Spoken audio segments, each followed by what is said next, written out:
తిరుమలలో జరిగిన ఒక హృదయాన్ని కదిలించే దివ్యలీల తెలుసా?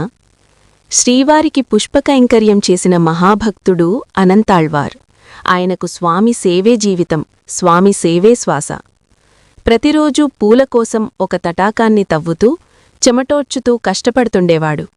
ఒకరోజు స్వయంగా శ్రీనివాసుడు 12 బాలుడి రూపంలో వచ్చాడు. నేను కూడా సహాయం చేస్తాను అన్నాడు ఆ బాలుడు. కాని భక్తుడైన అనంతాళ్వార్ అంగీకరించలేదు.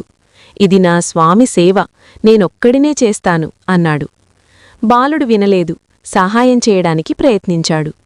తెలియక కోపంతో అనంతాళ్వార్ బాలుడు ఆలయంలోకి పరిగెత్తి అదృశ్యమయ్యాడు.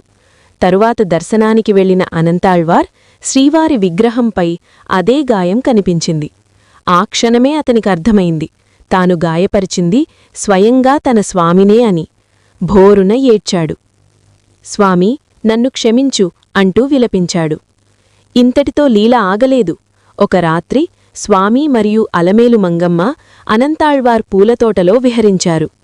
తెలియక అమ్మవారిని చెట్టుకు కట్టేశాడు. తరువాత తెలిసింది ఆమె ఎవరో.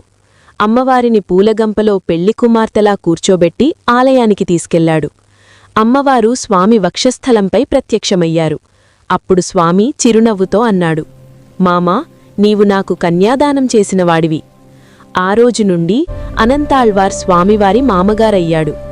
ఇప్పటికీ తిరుమల మహాద్వారం లోపలికి వెళితే కుడివైపు అనంతాళ్వార్ వాడిన గడ్డపార దర్శించవచ్చు. ఇది భక్తికి ప్రతీక, ఇది సేవకు సాక్ష్యం. ఓం నమో వెంకటేశాయ. తిరుమలలో జరిగిన ఒక హృదయాన్ని కదిలించే దివ్యలీల తెలుసా? శ్రీవారికి పుష్పకైంకర్యం చేసిన మహాభక్తుడు అనంతాళ్వార్. ఆయనకు స్వామి సేవే జీవితం, స్వామి సేవే శ్వాస.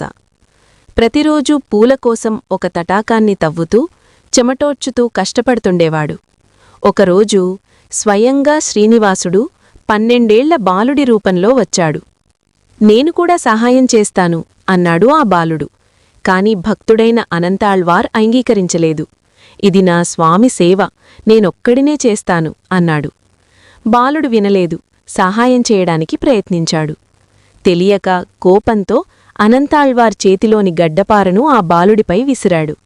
అది బాలుడి గడ్డాన్ని తాకింది. బాలుడు ఆలయంలోకి పరిగెత్తి అదృశ్యమయ్యాడు.